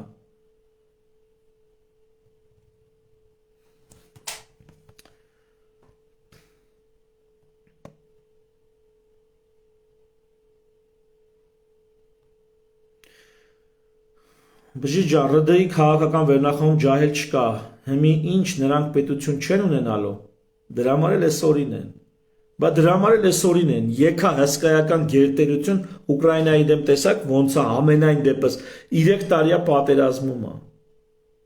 բա պատկերացրեք Եվրոպան միացյալ ուժերով հանգարցակի պատերազմի մեջ մտնի Ռուսաստանի հետ, պատկերացնում եք ինչ կլինի։ Այդպես չի, որ Ուկրաինայում միացյալ ուժերով են, դա այդպես բանը, քարոզչություն է ընդամենը, որ ծիպը Ռուսաստանի հեղինակությունը չգցելու համար։ Այսօր էլ երբ որ Թրամփը Ռուսաստանին հաշվի առնում, ավելի շուտ, որտեվ երբ որ ուկրաինական պատերազմը սկսավ, ես լսում եմ իրանց վերլուծաբաններին, ամերիկացի վերլուծաբաններին, ու հիմնականում նրանք ինչու էին դատապարտում Բայդենին, հա, ուկրաինական պատերազմի մեջ հակառուսական այդ աստիճան դիրքորոշման համար ինչու էին դատապարտում։ Ասում էին դու Ռուսաստանին տանում մցնում ես Չինաստանի հետ դաշնակցային հարաբերությունների տակ։ Դու ստիպում ես, որպեսզի Ռուսաստանը Չինաստանի հետ մի այլ կարգի ընդհանուր մեկ միավոր դառնա, մեկ դաշինք դառնա։ Այնինչ պետք է Ռուսաստանին պոկել Չինաստանից, քաշել դեպի այս կողմ, որտեղ իրենց թիվ 1 խնդրեմը Չինաստանն է, առաջիկա տասնամյակների համար, այդ մարդիկ տենում են տասնամյակներով,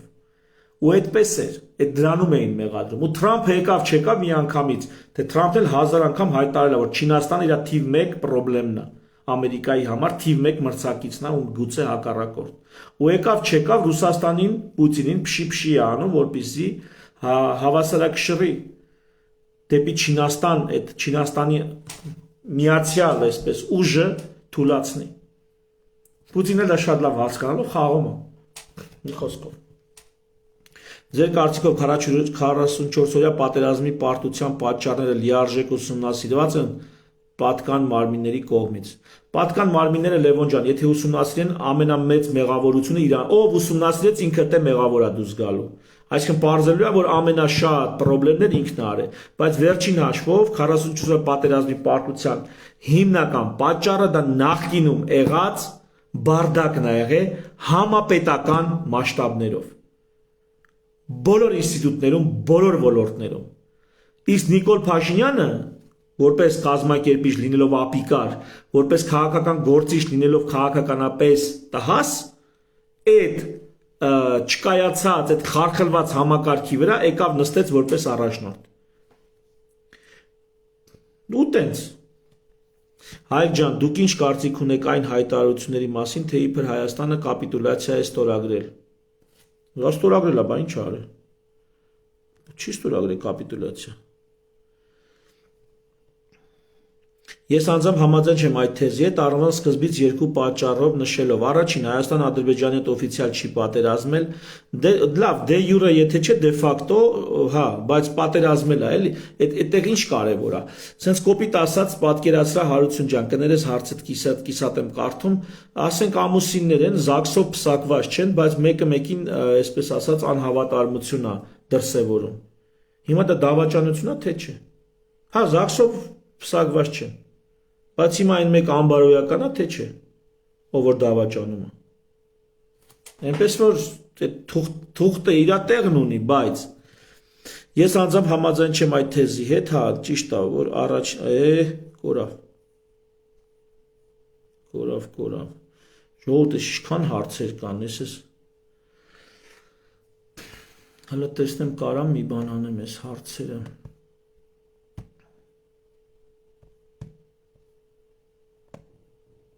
Արդեն ժամից ավելա զրուցում ենք։ Մի քանի հա, հեսա։ Առաջին Հայաստան Ադրբեջանի հետ օֆիցիալ չի պատերազմել եւ այստեղից բխող մեկ հարց. ինչ իրավունքով է Հայաստանի Հանրապետությունը 20 թվականին կնքել այդ չարաբաստիկ պայմանագիրը։ Հա, ինչ իրավունքով։ Պատերազմող կողմեր, իր բանակներ ընդեղ, իր հրամանատարներն էին, իր սպառազինություններ։ Մի խոսքով փաստացի ամբողջությամբ փաստացի Հայաստանը այդ խնդրի մեջ ներգրավված է եղել, բանակցությունների կողմ է եղել եւ այլն եւ այլն։ Հեն ունի զինված ուժեր, այն է պաշտպանության բանակ եւ այլ պետական հաստատություններ։ Ես այդ կարծիքն ունեի, որ պետք է իրան գոնե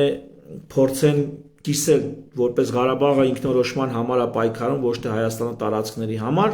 բայց էսի չգիտեմ, մերոնք համարել են, որ այսպես պետք չի կամ այսպես սխալ է կամ չի լինի համոզել, որովհետև դիմացը նստած են լուրջ երկրներ, որոնք կասեն ընկեր ջան, այս քեզ էսի տեղ դրե թե մեզ, կարճ կոնկրետ։ Այդպես կասեին։ Ու դրա համար մերոնք որոշել են ոչ դիմացին էշի տեղ դնել, ոչ էլ ինքներն իրենց։ Ավելի շուտ մեզ են էշի տեղ դրել, մեզ շարքային քաղաքացիներին, կառավարությունը եկել ու էշի տեղ են դրել։ Բարի երեկո դոկտոր ջան, իսկ մեր երկրի աշխարհագրական դիրքը, որ քաղաքական որոշման պարագայում կդիտարկվի մեր օգտին։ Ես կարծում եմ չեզոքություն։ Շատ նման ենք Շվեյցարիայի դիրքին այն ժամանակ, երբ որ Շվեյցարիան չեզոքություն հայտարարեց։ Ամբողջ Եվրոպան եռում էր պատերազմների, կոնֆլիկտների մրցակցության մեջ, Շվեյցարիան իրան նեյտրալ հայտարարեց, ու այդ նեյտրալիտետով բալանսավորելով ու կարողացավ հարատևել։ Հիմա ես կարծում եմ այտենց մի բան էլ Հայաստանը պետքա անի, բայց ելի եմ ասում, այս կարծիքը շատ ավելի հիմնավոր կլինի կամ միգուցե վերանայվի այն դեպքում, եթե ես ծանոթանամ լրջագույն փաստաթղթերի եւ լրջագույն բանակցային պրոցեսների։ Ընդհանուր տպավորությամբ այդպես եմ պատասխանում։ Եվ Նիկոլ ուղակի հոսանքի տակ է, ինչ գարանտիա ունենք, որ հաջորդ ՀՀ ղեկավարը նույն խաղալիքը չի լինի, չէ որ աշխարհը կառավարող դեմքերի գեղեցիկ դիմակների ետևում բազար գողական իրականություն է։ Գարանտիան քաղաքացիների հասուն լինելն է։ Հայ ժողովուրդը մինչև հակակշիռ չլինի իր իշխանություններին, իր քաղաքական հասունությամբ ոչ մի գարանտիա էլ չի լինի։ Դրա համար թիվ 1-ը հանրությունը որպես քաղաքական ազգ ներկայանալն է, դառնալն է, քաղաքական ազգի վերածելն է հանրությանը, ովքեր քաղաքական են, էտա հնարավոր չի առանց դրա որևիցե գարանտիա։ Գնաց կորավ։ Մնացածը գնաց կորավ, պատասխաններ։ Անընդհատ sense ոնց որ նոր բաներ ա բերում Facebook-ը, քանի որ on-line ենք։ Ինչպես եք դնում կոռուպցիայի դեմ պայքարը, Դավիթ Կարայան, լավ հարց է, թվայնացման առումով շատ ենք հետ մնում։ Թվայնացումը 1, առհասարակ կոռուպցիան դա պետական լծակների չարաշահումն է, առաջին հերթին, պետական լծակները պակասացնում ես, հնարավորինս մասնավորին թողում ես ինքնակարգավորման վրա, ինչքան քիչ լինեն պետական լծակներ, այնքան կոռուպցիայի ռիսկն էլ քիչ կլինի, էլեկտրոնային ուրեմն կարգավորումները, շփումները, քաղաքացիների եւ պաշտոնյաների էլեկտրոնային հարաբերությունները կբերի նրան, որ այդ կոռուպցիան էլ ահագին այդ առումով կնվազի, բայց առաջինը բյուրոկրատական մենեջմենթը կրճատել եւ ավելացնել ինքնակարգավորման այլ համակարգեր, օրինակ բիզնես մենեջմենթը։ Հասկացանք։ Այնպես որ կոռուպցիայի դեմ պայքարը նախ հետո մի կարևոր բան է, ժողովուրդը պիտի ունենա հակակոռուպցիոն մշակույթ։ Այսինքն օրենքներով սրա դեմը չես առնի։ Մարդիկ պիտի հասկանան ներողություն հիմա գրեիք բառ եմ ասելու, որ կոռուպցիան բոզի տղություն է։ Եթե էսի չի նստած մարդկանց մեջ որպես պատկերացում, այլ հակառակ, դե կոռուպցիան հարաբերությունների ձև է, էլի ախպեր։ Եթե սենցա կոռուպցիայի դեմ պայքարը անիմաստ է, անիմաստ չի, որոշակի արդյունք կտա, բայց լուրջ արդյունքներ, ես գիտեք ինչու, ես մոտավորապես ծանոթ եմ Միացյալ Նահանգների այդ պարլամենտական կոռուպցիային, այդ լոբիստական ընկերությունների, չգիտեմ, այլ շահագրգիռ կողմից եղած Անենց կոռուպցիաներ կա։ Նույն այդ Եվրոպարլամենտում 3 միլիարդ ադրբեջանական լվացքատան ծրագիրը, կարծեմ Եվրոպարլամենտում էր, այդ 3 միլիարդ դոլարի կոռուպցիա էր բաժանել։ Այսինքն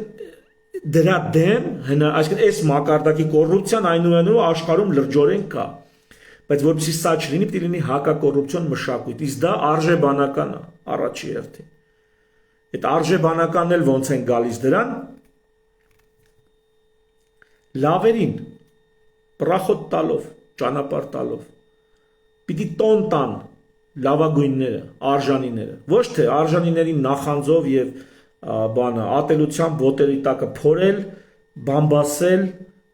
ինչա թե իր նախանձը, իր չգիտեմ ինչը, այդ նախանձից բոլորս ենք վարի գնում։ Հենա, իրար կերան, վերջ ունեցանք, ինչ որ ունեցանք։ Արցախյան պատերազմը հետևանքներով։ Ով օգուտ քաղեց, ով այդտեղ շահեց, ոչ ոք։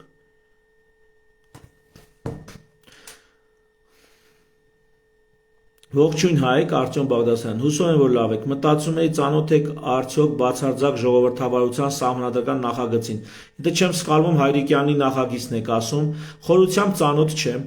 Հայրիկյանի հետ երկու բառ խոսացել եմ այս թեմայով, հեռախոսով, մի քանի բան խոսացել ենք այս թեմայով եւ ասեմ, որ ինձ համար պետքա բացարձակ հանրապետականություն, ոչ թե ժողովրդավարություն։ Որտեղ բացարձակ ժողովրդավարության ես կարծում եմ իմ քաղաքական պատկերացումներով ես դրան չեմ ձգտում։ Ես ձգտում եմ հանրապետական կառուցվածքի եւ հանրապետական բարքեսքին, երբ որ տեսեք ժողովրդավարությունը դա process է, որոշակի ֆունկցիա է, որը որոշակի կլիմա է, որը կա երկրում, բայց դրա համար պետք է երկիրը ունենա որոշակի կառուցվածք, անատոմիա։ Ժողովրդավարությունը անատոմիա չի։ Ժողովրդավարությունը անատոմիայից հետո բխող process է։ Ես կարևորում եմ ցանկացած ինչ-որ բան հարց լուծելուց, ուրեմն կառուցվածքը, անատոմիան, ինստիտուտները, այսինքն բացարձակ ժողովրդավարության ինքնատպատակ չի էլի դա։ Թեև այս ձեր ասացից հետո խոստանում եմ Հայրիկյանի հետ կապվել, մի հատ հանդիպել, տեսնել ինչա այս մասին մանրամասն ասում, որտեղ մի քանի բան մենք տենց թեթև սա քննարկման նման բանավիճեցինք այս հարցերի շուրջ, բայց դա տենց էլ կիսատ մնաց, կենթանի հանդիպում շփում չի եղել։ Կհանդիպեմ այս հարցը կքննարկենք, որպեսզի ավելի վստահ ասեմ, որ այնուամենայնիվ ոչ թե ժողովրդավարությունն է առաջին պլանում, այլ դա արդյունք է հանրապետական կառուցվածքի, ռեսպուբլիկանիզմի, դեմոկրատիան ռեսպուբլիկանիզմի արդյունքում է գալիս։ Իսկ դա ինչ է, դա երբ որ հանրությունը մասնակցում է պրոցեսներին, այդ պրոցեսները պարտադիր չի, որ լինեն քվեարկություն ժողովրդավարության դեպքում, ասում է քվեարկում են, ընտրում են ենթադրենք, եկեք տենանք որն է լավ քվեարկում։ Հիմա հարց, ընտանիք ինստիտուտը քվեարկությամբ է, ոչ, շուկայում քվեարկում են, ոչ, մասնավոր սեփականությունը քվեարկություն է, ոչ, իշխանությունների թևերի բաժանումը վերտիկալ եւ հորիզոնական կամ չգիտեմ, բանը ասա, չգիտեմ, իրավապահ համակարգը որպես վեճերը դատական կամ արբիտրաժային լուծումները կամ պայմանագիրը որպես ինստիտուտ հարգելը, սրանցից որ մեկում ընտրություն, ոչ մեկում։ Ընտրությունները դա ընդամենը քաղաքական ինստիտուտներից մեկն են։ Ժողովրդավարությունը Հայրիկյանի ասած, այս քաղաքական ինստիտուտներից այս մեկը ինքը ուզում է դարձնի կատարյալ։ Բայց ես ինչ եմ ասում, չնայած հանդիպելու եմ հետը։ Ես ինչ եմ ասում։ Ասում դա ընդամենը ամբողջ պետության, երկրի ինստիտուտներից մի բլոկն է ընդամենը։ Եթե մնացած տեղերում խարխուլ է, կամ մնացած տեղերը օկուպացված են ստվերային կառավարության կամ ստվերային պետության կողմից, ոնց որ մեղվի բանը ռամկան պատկերացնում եք, չէ, այս բջիջները։ Հիմա պատկերացրեք ամեն մի բջիջ մի ինստիտուտ է, այս բոլոր բջիջներով ձևավորվում է ամբողջ երկրի պետություն ինստիտուտը, հանրապետություն ինստիտուտն է ձևավորվում։ Հիմա պատկերացրեք, այստեղ տարբեր ինստիտուտներ փչացած են ու ворթ է նստած, մեղրի փոխարեն ворթնաց է։ Պատկերացնում եք։ Այս դեպքում մենք մի ինստիտուտը կատարելագործելով կամ կատարելության հասնելով ընտրությունների ինստիտուտը, ինչը որ այդ բացարձակ ժողովրդավարությամբ է, կարծես թե որքան ես եմ հասկանում, բացարձակ ժողովրդավարությամբ է հասնում, ապա սենց հարց չի լուծվի։ Ամբողջ երկիրը իր բոլոր ինստիտուտներով պետք է աշխատի։ Ունդեղ բազմաթիվ ինստիտուտներ կան, որոնք ընդհանրապես ընտրությունների հետ կապ չունեն։ Հետևաբար ռեսպուբլիկանիզմ, դրա համար եմ ասում, այդ նոր գաղափարը կներկայացնեմ, ազատական ինստիտուցիոնալիզմ կամ ազատակարգություն, ազատական ինստիտուցիոնալիզմ։ Մի խոսքով շատ լավ բան է դա։ Ժողովուրդ, այսօր մենք կարող է արդեն հոգնածնում ենք ձեզ, չնայած բազմաթիվ հարցեր կան, որոնք իսկ այսօր ՀՀ քաղաքական ուժերից ում եք վստահում։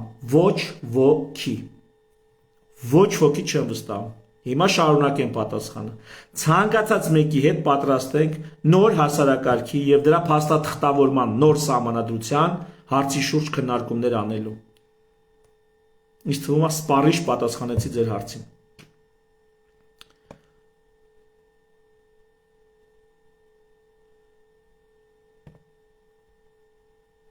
Եվ մեդիա դաշտը գրեթե ամբողջությամբ ապականված է, ում վստահի ժողովուրդը մեծ մասը չի կարող վերլուծել իրական կեղծից։ Կարող է։ Ժողովուրդը առաջին իր մեծամտությունը պետք է հանի։ Ժողովրդին թվում է, ես բժիշկ եմ, աշխատում եմ պացիենտի հետ, ես նրան էքսպերտի կարծիք եմ ասում, ինքը վիճարկում է այդ կարծիքը։ Ես եզրակացություն եմ տալի, դիագնոզ եմ տալի, ինքը վիճարկում է այդ դիագնոզը։ Ոչ մի բան չիմանալով։ Ուղղակի իր համար դա թվում է անհասկանալի կամ տարօրինակ։ Ես իրեն դեղ եմ նշանակում, ինքը վիճարկում է այդ նշանակումը։